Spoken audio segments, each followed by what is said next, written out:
안녕하세요, 허락하드입니다. 오늘도 구독, 좋아요 부탁드립니다. 저번에는 표면 처리의 색이라고 그래서 금속 자체의 색깔, 그 다음에 도금위에서 색깔이 어떻게 나오는지에 대해서 말씀드린 적이 있습니다. 잠깐 말씀드리면은 우리가 보는 가시광선이 들어와서 그 금속이나 어, 도금층에서 일부의 파장이 흡수되고 일부의 파장을 갖다가 반사시키면서 우리 눈으로 색깔을 갖다 인지할 수 있겠죠. 그래서 오른쪽을 그려보면은 실제로 웨이브랭스하고 반사율에 따라서 색깔이 어떻게 나오는지에 대해서 알아본 적이 있습니다. 그래가지고 혹시 안 보신 분이 있다면 먼저 보고 오시면은 오늘 강의하는 거에 많은 도움이 될 거라고 생각을 합니다. 지금 금속이나 그런 도금 자체가 아니라 우리가 아연 도금을 하면 반드시 방청을 위해서 그 위에 이제 패시베이션 처리를 합니다. 그 경우에는 지금 사진에 보시는 것 같이 다양한 색깔이 나오죠. 아주 무지갯빛도 나오고, 그 다음에 파란색, 그 다음에 무지개색, 그 다음에 뭐 검정색, 그 다음에 올리브색, 그런 다양한 색깔들이 나옵니다. 그래서 이것들이 용액에 들어갔다 나오면서 왜 이런 색깔들을 나타내는지에 대해서 오늘은 설명하려고 해요. 이걸 이해하려면은 과학 시간에 배운 간섭이라는 것들을 생각하시면 돼요. 그래서 지금 빛이 들어왔을 때 어떤 얇은 막이 있으면은 이것들이 다시 나갈 때 이 파장들이 서로 합치든지 아니면 서로 소멸시키든지 해가지고 새로운 것들을 나타내게 됩니다. 그래서 이거는 한번 과학책을 보시고요. 중학교 2학년에 나와 있으니까 보시면은 간섭이란 걸 쉽게 얘기하면 뭐라고 얘기할까요? 우리가 어떤 CD를 보시면은 그렇죠. 어떤 은색으로 보이는 게 아니라 이렇게 무지갯빛을 띠게 되고요. 그 다음에 우리가 비누방울을 할 때도 보면은 이게 계속 색깔이 변하죠. 여기에서 빛이 들어갔다가 어떻게 이제 반사되고 그 다음에 이제 서로가 보강을 되든지 상쇄하면서 여러 가지 색깔을 띠게 되는 것입니다.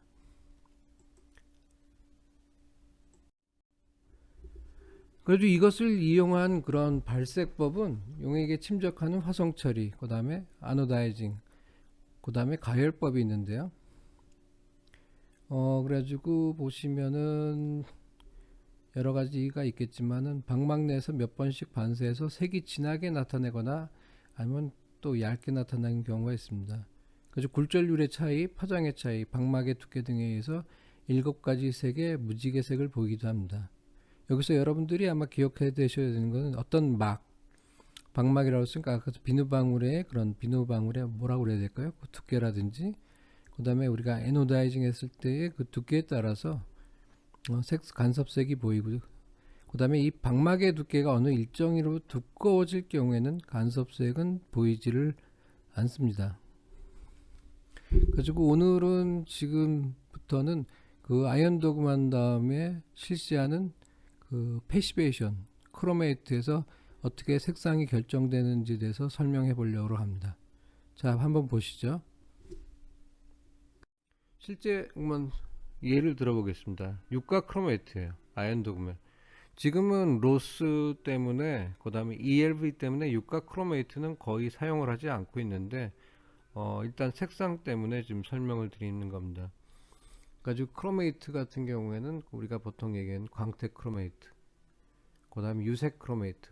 U는 여기서 무지개 U자입니다. 한자로 썼을 때 이리디슨이라고 그래가지고 영어로는 무지개빛이 나는 것들. 그 다음에 국방색 크로메이트, 그 다음에 흑색 크로메이트 그렇게 돼 있죠. 이 경우에는 피막의 두께가 다 다릅니다. 보시면은 광택 크로메이트 같은 경우는 0.1에서 0.2 마이크로, 그 다음에 유색 크로메이트는 0.4에서 0.6 마이크로, 국방색에서는 0.8에서 1.0입니다. 이 두께가 올라가면서 전체적인 크롬량도 올라가고 그 다음에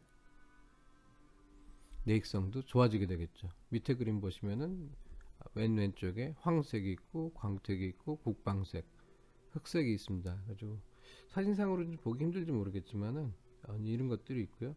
그 다음에 유색 크로메이트, 무지개 빛이 나는 것, 오른쪽에 청색입니다.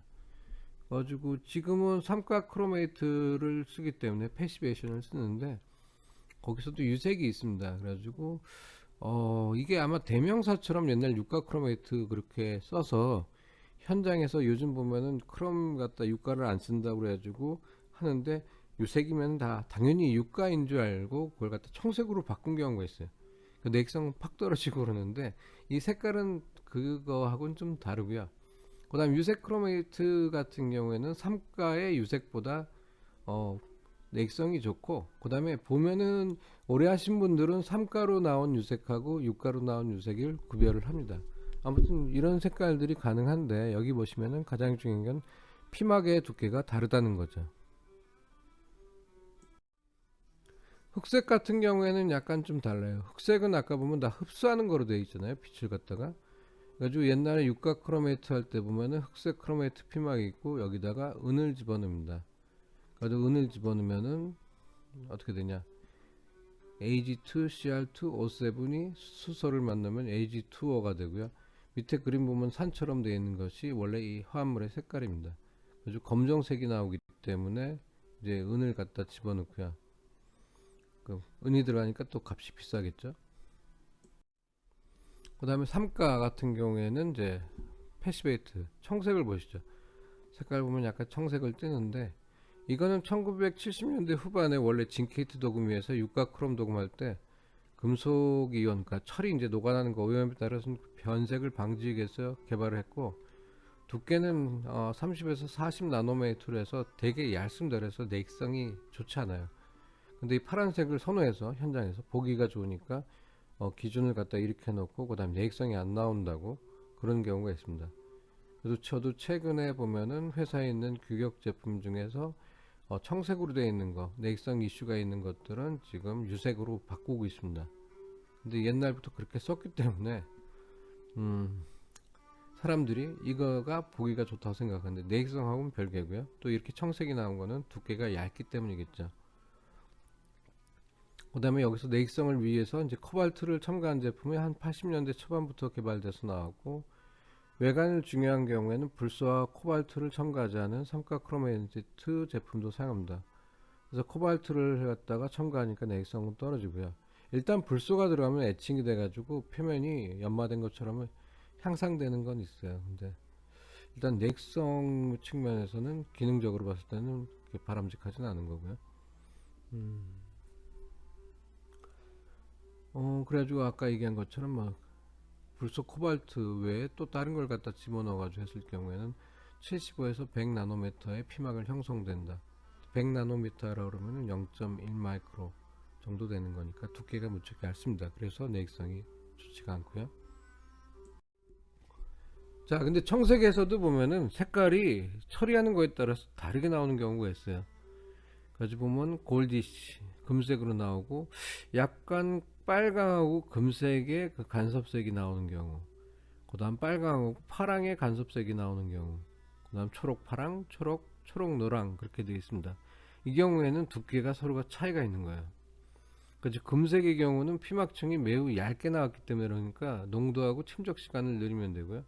초록 노랑을 띄운다 그러면은 우리가 정상적인 파란색 패시베이션에서 피막층이 더 두껍게 올라가기 때문에 용액의 농도를 희석하게 됩니다.